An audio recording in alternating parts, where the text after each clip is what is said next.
अब भोपाल से बड़ी खबर का जिक्र, जहां शिवराज के गढ़ पर कांग्रेस की नजर है। आज बुधनी के शाहगंज पहुंचेंगी जीतू पटवारी और बुधनी उपचुनाव में ताकत झोंकेगी कांग्रेस। यानी कि जो कांग्रेस नेता हैं वो पहले से ही यहां पर मुस्तैद कर दिए गए हैं। अमरवाड़ा में हारने के बाद बुधनी पर फोकस किया जा रहा है। कई विधायक और पूर्व मंत्रियों को जिम्मेदारी दे दी गई है। माइक्रो मैनेजमेंट के जरिए बुधनी जीतने पर जोर दिया जा रहा है। और जैसा कि आप सभी को मालूम है, शिवराज सिंह चौहान लगातार यहां से जीत दर्ज करते आ रहे थे। इस वक्त केंद्रीय कैबिनेट में सक्रिय हैं और इस वजह से उन्होंने ये सीट छोड़ी है, जिसके बाद यहां पर उपचुनाव हो रहे हैं। सीधे रुक करेंगे, संवाददाता वासु चौरे जुड़ गए। वासु, एक तरीके से कहेंगे कि कांग्रेस के लिए परीक्षा की घड़ी है और बीजेपी के लिए भी, क्योंकि अमरवाड़ा का उपचुनाव हारना और उसके बाद बुधनी उपचुनाव पर फोकस करना, किस तरीके से तैयारी हो रही कांग्रेस की? बिल्कुल, देखिए, कांग्रेस की नई टीम के लिए ये जो चुनाव है वो खुद को साबित करने वाला चुनाव है, क्योंकि जब से जीतू पटवारी प्रदेश के अध्यक्ष बने हैं लगातार कांग्रेस को हार का ही सामना करना पड़ा है। चाहे फिर 29 लोकसभा सीटों पर हार मिली हो या फिर अमरवाड़ा के उपचुनाव में लगातार 30 चुनाव जो है वो कांग्रेस हार चुकी है। बहरहाल अब आने वाले समय में बुधनी में और विजयपुर में उपचुनाव होने जा रहे हैं। बुधनी बीजेपी का गढ़ रहा है। लंबे समय तक पूर्व मुख्यमंत्री शिवराज सिंह चौहान, जो मौजूदा समय में सांसद है और केंद्रीय मंत्री है, वो बुधनी का प्रतिनिधित्व करते हुए आए हैं और यहां से लगातार जीतते हुए आए हैं। ऐसे में अब कांग्रेस के लिए बड़ी चुनौती यह है कि बीजेपी के मजबूत गढ़ में, शिवराज के गढ़ में किस तरीके से वो सेंध लगाने में कामयाब हो पाती है। वहां पे कांग्रेस लगातार ये संभावना तलाश रही है कि कौन मजबूत उम्मीदवार होगा जो वहां पे जो बाजी है उसको पलटने में कामयाब रहे। और यही वजह है कि अभी से कांग्रेस नेताओं के दौरे कार्यक्रम जो है वो बुधनी के लिए शुरू हो गए। माइक्रो मैनेजमेंट पर कांग्रेस फोकस कर रही है। आपको रोकना चाहूंगी मैं वासु, हमारे साथ बीजेपी से राजपाल सिसोदिया जी भी जुड़ गए हैं। राजपाल जी, ये बुधनी सीट जो कि बीजेपी का गढ़ है, यहां पर कांग्रेस माइक्रो मैनेजमेंट के तहत तैयारी चल रही है कि उपचुनाव यहां पर जीत कर ही आना है। नहीं, निश्चित तौर पर देखिए, हर राजनीतिक दल को चुनाव के हिसाब से लड़ना चाहिए और गंभीर रहना चाहिए। तो स्वाभाविक है कि कांग्रेस के जीतू पटवारी उस गंभीरता के साथ में आज नेताओं को वो बुलाने वाले हैं। अब देखते हैं, शाम तक समझ में आएगा कि कितने नेता आते हैं, कहां से आते हैं। क्या बीजेपी के लिए चुनौती रहेगा ये उपचुनाव? नहीं देते हैं। देखिए, स्थानीय तौर पर कांग्रेस के पास कार्यकर्ता नहीं है। अच्छा, इसीलिए कांग्रेस को बाहर के लोगों को हर सेक्टर मंडलम में भेजना पड़ रहा है। अगर इनके पास वहां लोकल लीडरशिप होती, लोकल कार्यकर्ता कांग्रेस के होते, तो इनको ये दिन नहीं देखना पड़ते जो आज इनको वहां पर सभा करने के लिए, बैठक करने के लिए, यहाँ तक कि खाना भी बाहर से लेके टिफिन में जाना पड़ रहा है इनको। क्यों? क्योंकि वहां इनको रोटी खिलाने वाला भी नहीं है किसी गांव में। तो कांग्रेस की बड़ी दुर्गति है। मध्य प्रदेश में तो कंफ्यूजन में है कांग्रेस में। जीतू भाई को समझ में ही नहीं आ रहा। राजपाल जी, जैसे कि हर बार पटवारी जी के पास कार्य समिति नहीं है और बुधनी के पास उम्मीदवार नहीं है। आप सुन पा रहे हैं? ये लोग जा रहे हैं। राजपाल जी, आप मेरी आवाज सुन पा रहे हैं क्या? जी सुन पा रहा हूं। जी, सवाल यह है कि जैसे हर बार कांग्रेस के ऊपर एक आरोप लगता था कि कोई भी इलेक्शन हो, चाहे वो छोटा हो चाहे बड़ा हो, कांग्रेस हमेशा बीजेपी से पीछे रहती थी किसी भी तरीके की तैयारी करने में। लेकिन इस बार देखा जा रहा है कि कांग्रेस समय पर बिल्कुल तैयार हो रही है और जो पूर्व मंत्री हैं उनको लगा दिया गया है बुधनी सीट पर, क्योंकि शिवराज सिंह चौहान लगातार जीतते आ रहे थे। और अब जब ये सीट खाली हुई, उसके बाद अमरवाड़ा का उपचुनाव हारने के बाद ये भरपूर कोशिश है कि बीजेपी को यहाँ पर टक्कर दी जा सके, जीतकर आया जा सके। तो जो पूर्व मंत्री को लगाया है ना वहाँ काम पे, वो खुद राघोगढ़ जैसी उनकी जहाँ परंपरागत रियासत थी वहाँ 1500 पे आ गए थे 2000 पे जीतते। और ये जो एक और शैलेंद्र पटेल को लगाया, वो बगल के इच्छावर के, वो भी बुरी तरह चुनाव हारे कर्ण सिंह वर्मा से। तो ये हारों की फौज है, हरल्लों की फौज है। जीतू पटवारी खुद हारे हैं। जीतू पटवारी कौन से जीते हुए हैं? क्या बीजेपी को कांग्रेस चुनौती नजर आ रही है बुधनी में? हारों का जमघट हो रहा है। अब सारे हारे चले हैं बुधनी जीताने। अरे बुधनी भारतीय जनता पार्टी का परंपरागत उस तरीके का शिवराज सिंह चौहान जी ने पोषित पल्लवित करा उस क्षेत्र को। एक एक घर में उनके संबंध है। एक एक गांव में 4-4 तरफ से सड़कें बना दी, 2-2, 3-3 तरफ से नहरें बना दी। आज 3-3 फसलें वहां के किसान ले रहे हैं। औद्योगिक विकास होने का चहुमुखी काम चल रहा है। सड़कों का जाल बिछा दिया है। पुलिया पुल के जो है बनाने का काम हुआ है। कई सारे आलवी वगैरह बनने का काम हुआ आज। लेकिन आपने सुना होगा ना कि कोशिश करने वालों की कभी हार नहीं होती। देखना होगा कि आगे क्या होता है। बहुत शुक्रिया हमसे जुड़ने के लिए, तमाम अपना पक्ष रखने के लिए। वासु, आपका भी शुक्रिया तमाम जानकारी साझा करने के लिए। और अब आगे बढ़ेंगे। यूपी के बिजनौर में ट्रेन हादसा टल गया। किसान एक्सप्रेस ट्रेन को 2 हिस्सों में बंट गई। गनीमत यह रही कि सभी यात्री सुरक्षित हैं। सुबह 4 बजे एसी बोगी टूटकर अलग हो गई और हादसे के पीछे टेक्निकल फॉल्ट को वजह बताया जा रहा है। ट्रेन में यूपी पुलिस भर्ती परीक्षा के भी कई अभ्यर्थी थे।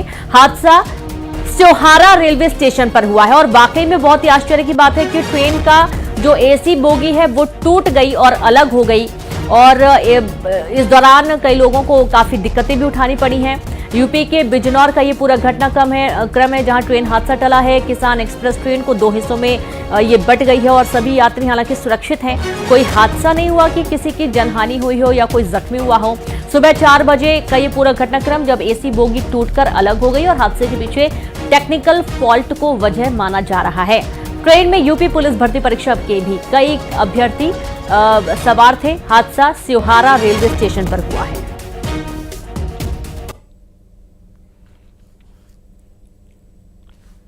किसान एक्सप्रेस जिसमें सवारी बैठे हुए थे और काफ़ी बच्चे भी इसमें बैठे थे परीक्षार्थी।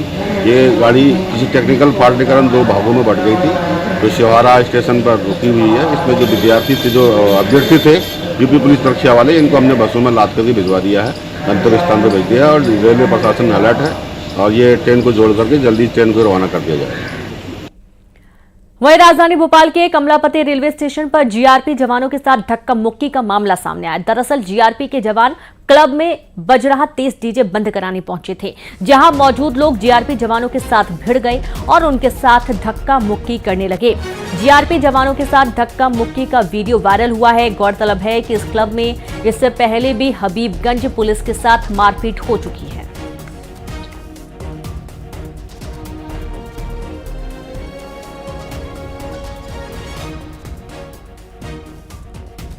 वहीं बलरामपुर की से खबर है, करंट की चपेट में आने से बिजली विभाग के कर्मचारी की मौत हो गई है।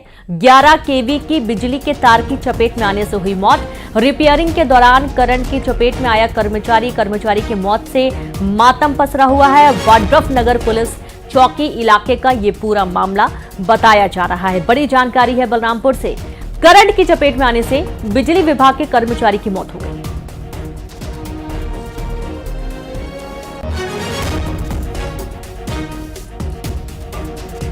और अब आगे बढ़ेंगे, जहां पर करंट की चपेट में आने से महिला की मौत का मामला सामने आ रहा है। पूरा मामला अंबिकापुर का है और यहां खाना बनाने के दौरान करंट की चपेट में महिला आ गई। बेहोशी की हालत में महिला को तुरंत अस्पताल लेकर परिजन पहुंचे।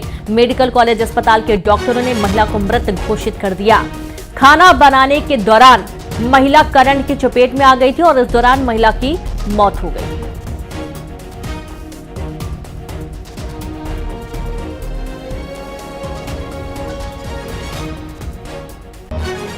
खबर राजनांदगांव से, अंतर्राज्यीय चोर गिरोह के 2 सदस्य गिरफ्तार किए गए हैं। आरोपियों से सोने चांदी के जेवर और एक चोरी की कार भी बरामद की गई है। दोनों आरोपी महाराष्ट्र के चंद्रपुर के रहने वाले बताए गए हैं। बड़ी खबर है राजनांदगांव से, जहां अंतर्राज्यीय चोर गिरोह के 2 सदस्य गिरफ्तार हुए। आरोपियों से सोने चांदी के जेवर और एक चोरी की कार भी बरामद हुई है।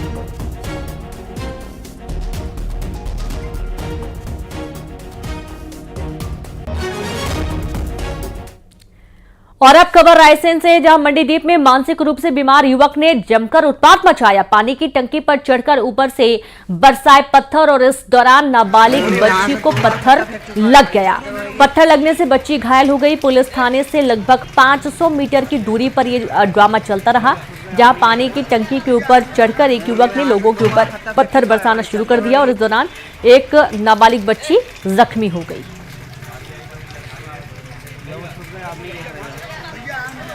यहाँ से 2 बार खत्ता फेंक चुका है, ये चलते रहेगी। बिलासपुर के दयालबंद में सीसीटीवी कैमरा लगाने को लेकर जमकर विवाद हुआ। 2 पक्षों में जमकर मारपीट हो गई और चाकू से एक दूसरे पर हमला किया गया। घटना का सीसीटीवी भी सामने आया है। वीडियो में देखा जा सकता है कि एक युवक चाकू से कुछ लोगों पर हमला कर रहा है और इस बीच कुछ महिलाएं उसे रोकने की कोशिश कर रही हैं।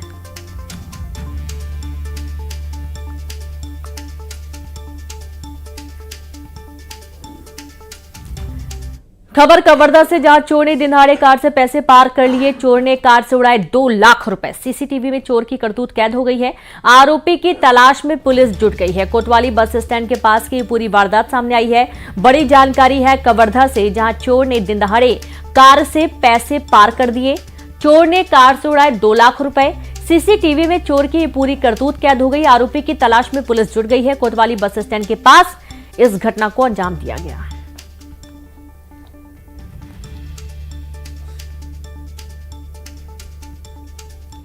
मंकी पॉक्स को लेकर पूरे विश्व में मेडिकल हेल्थ इमरजेंसी जारी होने के बाद मध्य प्रदेश प्रशासन भी अलर्ट मोड पर है। प्रदेश के सभी अस्पतालों में मंकी पॉक्स को लेकर एसओपी और गाइडलाइन जारी कर दी गई है। तो वहीं राजधानी भोपाल के जेपी जिला अस्पताल, हमीदिया अस्पताल और एम्स में आइसोलेशन वार्ड के बेड रिजर्व कर दिए गए हैं। मंकी पॉक्स के लक्षण अक्सर चिकन और स्मॉल पॉक्स की तरह ही होते हैं। यह बीमारी संक्रमित व्यक्ति से दूसरे को आसानी से फैल सकती है और कई मामलों में खतरनाक भी हो सकती है। पूरी दुनिया में पब्लिक हेल्थ इमरजेंसी घोषित किया गया है और इसके बाद भारत और मध्य प्रदेश भी अलर्ट में है। राजधानी भोपाल की अगर बात करें तो यहाँ के सारे जो प्रमुख अस्पताल हैं, चाहे जेपी जिला हॉस्पिटल हो, हमीदिया हॉस्पिटल हो या फिर एम्स हो, इन सभी अस्पतालों में जो बेड्स हैं उनको रिजर्व घोषित कर दिया गया है। आइसोलेशन वार्ड्स जो हैं वो बना दिए गए हैं और जो एसओपी है उसके तहत भी जो मेडिकल फैसिलिटीज में काम करने वाले लोग हैं उसे उन्हें अवगत करा दिया गया है। उसे जल्द से जल्द उसी एसओपी के तहत, गाइडलाइंस के तहत इलाज मुहैया कराएं। इसके अलावा रेलवे स्टेशंस और एयरपोर्ट्स पर भी जो प्रशासन का अलर्ट है वो जारी है और विस्तृत जांच जो है की जा रही है। खासतौर पर विदेशों से आने वाले जो मरीज हैं उनकी स्क्रीनिंग और उनकी मॉनिटरिंग का काम शुरू हो गया है। लक्षणों की बात करें तो जिस तरह के चिकन पॉक्स के लक्षण होते हैं लगभग उसी तरह से शुरुआत होती है। इसमें बुखार आ सकता है, बुखार के साथ रेस्पिरेटरी सिम्टम्स हो सकते हैं और जो सबसे बड़ा कॉमन दिखाई देता है वो है कि उसमें मैक्युलर और जो बाद में वेस्कुलर वो हो जाते हैं, पैप्यूल्स हो जाते हैं, वो देखने को मिलते हैं। यानी अगर सामान्य भाषा में रख करें तो जैसे चिकन पॉक्स में छाले दिखाई देते हैं उसी तरह के छाले दिखाई देने लगते हैं। और चलिए अब देखेंगे 20 बड़ी खबरें तेज अंदाज में।